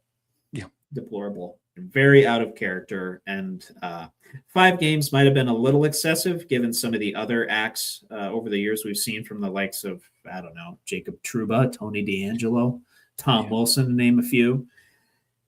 Mm-hmm. But warranted. Mm-hmm. On the bright side, the Penguins did beat Boston the other night. Yeah, I did see that. And I want to say they were, I forget if they were playing tonight. I know the Sabres are playing tonight. Penguins are currently in overtime with the Carolina Hurricanes. Okay. So there you go. Yeah. And the Sabres won again 6-3 over the Sharks. Oh yeah. First in the Atlantic. In the Atlantic. Yeah. And speaking of the team that we overtook for the Atlantic in that 8-7 classic of a game on Sunday, the Tampa Bay Lightning. Yeah. One of the moves that they made at the trade deadline was to acquire Corey Perry Now, Corey Perry, solid player, good forward, has been on 5 of the last 6 losers of the Cup Finals. It's kind of crazy. It's a curse that's followed him since he won the Cup with the Anaheim Ducks back in the late 2000s. Yeah. So I'll just toss that out there. The Tampa Bay Lightning's chances of winning the Stanley Cup now that Corey Perry's on the roster. Is the curse going to remain intact? I mean, they'll make it there at least, right? They'll just lose. I'm sticking with 9s tonight. 9. Yeah. 9s. All 9s today. Yeah. Right? All 9s? Yeah. All 9s. Yeah. No, I think you were at 8 for the Dak Prescott thing. 8. Yeah, the 8 for Dak. Dak. 8 for the Dak Prescott thing. So, but since then, you've been at 9s. Okay. Yeah.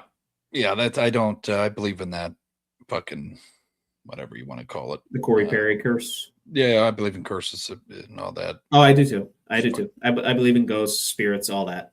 Holistic shit. Yeah. Sure. Mm-hmm. Yeah. No, I'm with you. Yeah. I'll go at 9 as well. Tag team and a couple of these with you. Yeah. Well, good luck to them. Sure. I mean, not really, because they're in the Sabres division. I want them. Well, yeah. But I don't want them to make it to that. Yeah. You know what I mean? I want the Sabres to make it. Mm-hmm. Oh, yeah. Fuck yeah. Again, on a good pace. Yeah. Getting there. Yeah. So you know, Bill, a good friend of ours. Yes. Douglas. Yes. Douglas, if he's watching, hopefully you're watching, Doug, or maybe he's watching Spider-Man 2 at the police barracks. I don't know. We'll see. We'll figure that out later on tonight. Did want to touch on the World Baseball Classic. As it stands right now, the United States is undefeated. They are 3-0. They just beat Mexico. They beat Mexico as well. Japan also undefeated. They are 4-0. Japan has the highest run differential, second highest run differential of anybody in pool play right now at +25. The United States is at +20, riding pitching most of the way. And if you caught it, Paul Skeens had an absolutely amazing first start in his WBC debut against Mexico. Through 4 innings, allowed 1 hit, no earned runs, 7 strikeouts to 1 walk.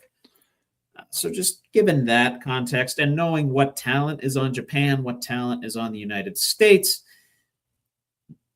on a scale of 1 to 10, are they fucked? The chances of anyone outside the United States or Japan winning the WBC? 10. Really? Yeah. Okay. I was going to say about a 7 because the Dominican Republic looks pretty good too. They do look good. When they had them on the line, the hand over their hearts. Yeah. I see them just fucking pan down that line. I just see boss after boss after boss after boss. It's like, okay. I mean, if I'm on the other fucking dugout, Mike Trout, Aaron Judge, Paul, like you're on the other line of the mound. Yeah. You look across, you see that. It's like fucking Space Jam. Those creatures they had Jordan play. It's I don't know. The aliens. I mean, there has to be a major fuck up for this team to lose. That's where I'm at with it. Like, I don't know. What Judge homered in that game too against Mexico, right? Yeah. And forget who else homered, but Duran or so I forget who the hell they said homered back to back against them. That's as well. A great question. Yeah. I don't recall. Okay. But no, Ski. I mean, if Skis is on the mound, I no don't know. chance. What? Yeah. His whip is fucking 0.48 or something, right? Yeah, it's pretty low, like less than half a base runner. Yeah. So per inning. Fucking guy has lethal. Yeah, and he's working on new pitches too. By the way, just fucking off. Like he needs more. Yeah, he's literally at the top of his game, just fucking around. And doing it well, by the way. Now he's not just fucking around; he's fucking around, and other players are finding out. Yeah. And I guess Judge has been trying to talk to him, and he's just like, guy's a steel cage. He's not giving me anything. So, yeah, just what I'm gonna give you my secrets. No, I think he could even give it to him, but he's so goddamn good. He'll just throw in another pitch and just fuck around, still strike. You know, like that's just and play head games. Yeah. Just to have that ability, Trevor, it's just insane to me. Utterly insane. Hey, on the bright side, it looks like the Pirates are trying to actually try to win, or like they're appearing that they're trying to win. Mm-hmm. So, yeah, we'll see what happens with that. We'll see what happens. Then, real quick before we get to debate time, yes, sir. I originally had one Eric DaCosta, GM for the Baltimore Ravens, to toss on this shit list due to the Max Crosby trade, but now I have to make an improv addition to this shit list. And I hate to do it because I love the guy and I love what he's done to Pittsburgh, but he hurt me. He hurt one of my players. He hurt one of my Sabres. He did a bad thing. Yep. Very bad, very blatant thing, and got suspended, rightfully so, for it. That is Evgeny Malkin. I do. Now, I will give a contingent that he can earn his way off of this list down the line. Okay. But as it stands right now, if it focus. There we go. Evgeny Malkin on the Buckle Up with the Boys shit list. There we go. Where is Evgeny? Evgeny is suspended. Yeah. No, good shit. We'll go over to debate time here.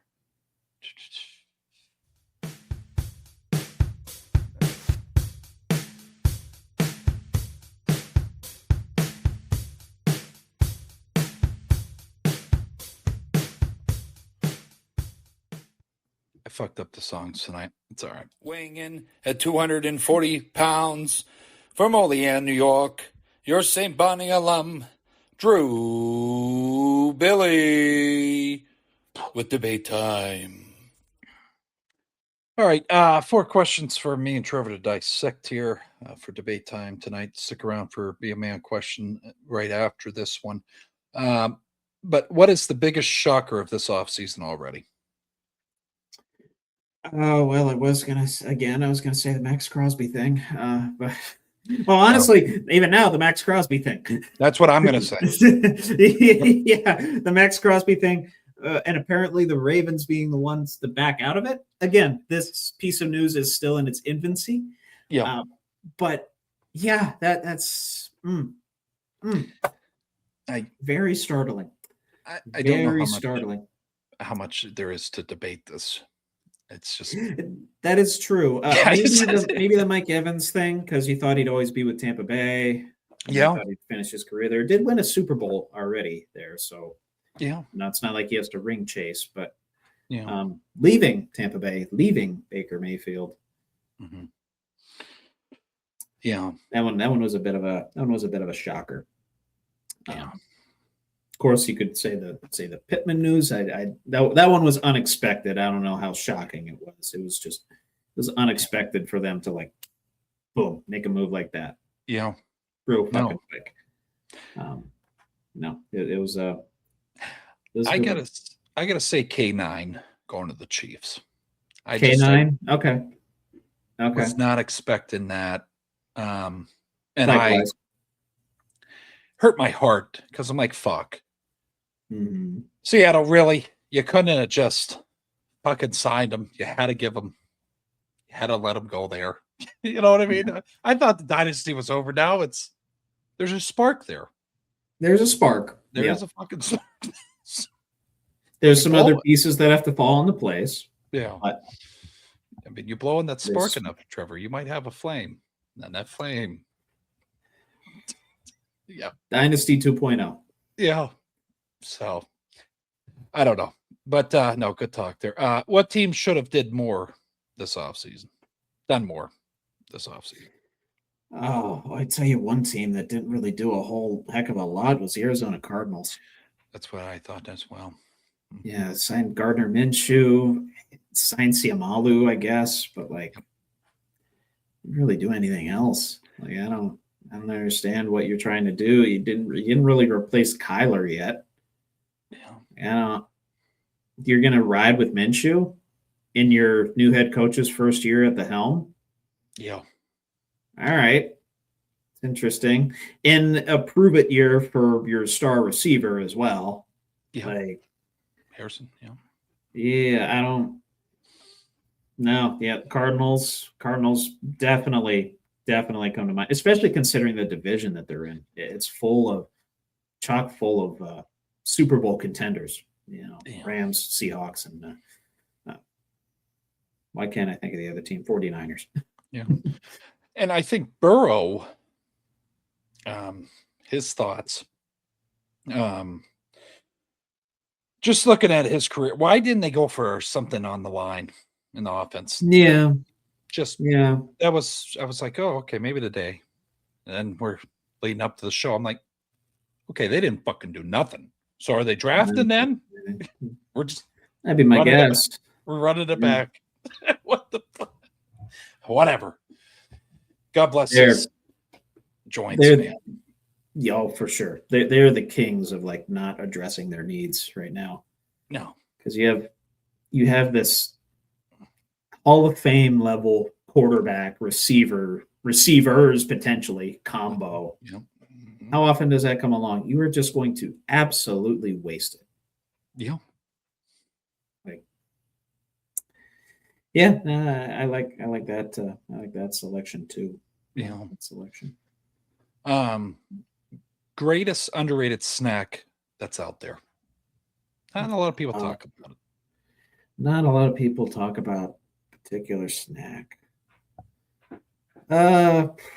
Honestly, I've really been into Sun Chips lately. Very good. I like Sun Chips. Mm-hmm. They're like somewhat healthy for you. I think they're whole wheat or something. Yeah. I don't know exactly what they are. I was just told like, these are somewhat healthier for you. And I always get chip cravings. So I'm like, all right, I'll try some Sun Chips. Fiber. I think you get some fiber from them. Some fiber. Chex Mix is always good. Yeah. I'm just trying to think of like, Twizzlers. Not enough Twizzlers. Yep. Licorice. Yep. Yeah. I see people eating candy bars. Mm-hmm. I don't see people eating Twizzlers a whole heck of a lot. And honestly, I like the black licorice. I do. It's not bad. Molasses taste is not bad. I know it. Yeah, it's polarizing. I understand. I'm on the side of I like it. Yeah. I'm really digging the bag here. Bugles. Are those cone things? Oh, yeah. I love the cheddar ones. Yeah. I got a bag of those the other day at the gas station. Nice, dude. Yes. Totally forgot about these. Totally. Wow. Yeah. They've just been sitting in the pantry for a minute? No, I stopped at the gas station. I'm like, what's it? Just something to snack on while I'm driving. Bugles. I haven't had bugles in like 3 or 4 years. Totally forgot about these fucking things. That's an excellent poll. That's very nice. And honestly, if you get like just the regular one, they don't make a mess. No, no mess at all. You just rub a little salt. Click the salt off your fingers. Yeah. Done. Don't need a napkin. Don't need to wipe your mouth or nothing. You get the cheddar ones; they could get a little messy, but otherwise, little cheese dust on the fingers. But otherwise, great poll. Great poll. So think about it when you're at the store again, folks. I'm not paid to say that, but that'd be cool. Bugles one. Bugles, yeah. Bugles owned by Lay's. I don't know, or Frito-Lay. Yeah, I don't. But Frito-Lay. Anyway. Here's the real discussion among all football fans. We saw the cap go up.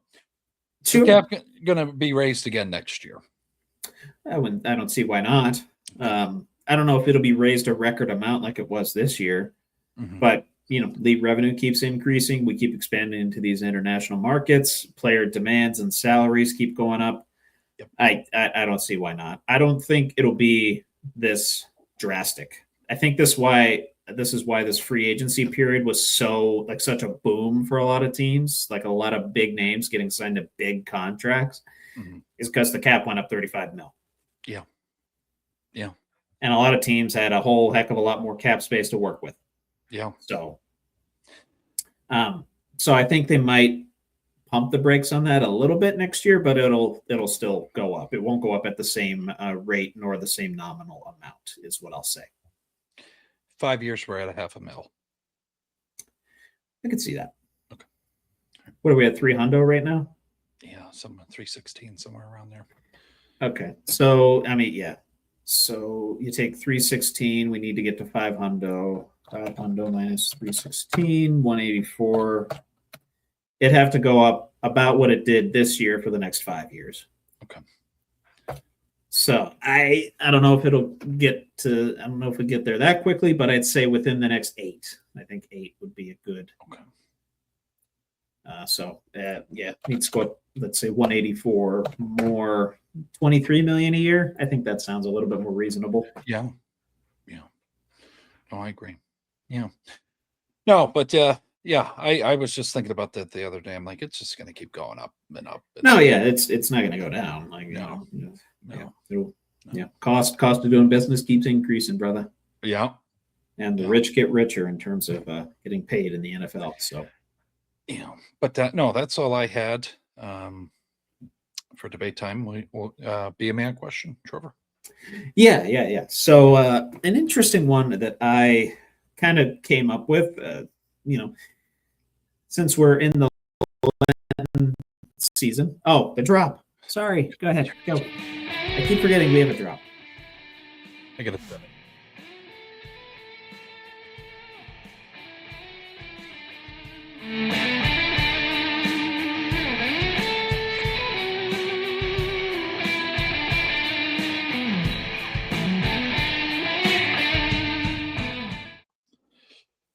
Be a man question of the week with Trevor Dinsmore. Very nice. What is it? I was going to say, how recently did you record that? So, fun fact for you, that is from a artist in Chicago.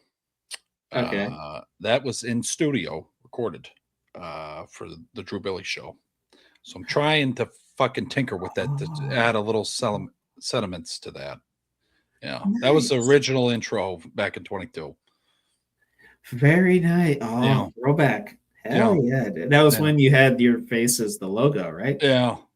Nice. I was going to say, I think that's still your Discord logo, yeah. if I'm not mistaken. Yeah. So shout out to Charlie Haley on that. I hope he's doing well out there wherever he is tonight. Oh, God bless. God bless Charlie Haley. Good stuff. Yeah. Good stuff.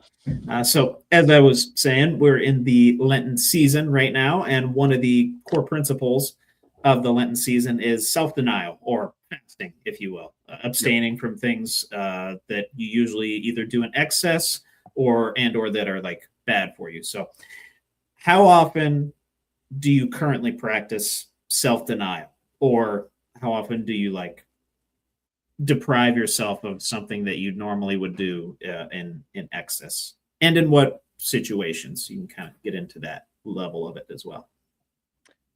Yeah.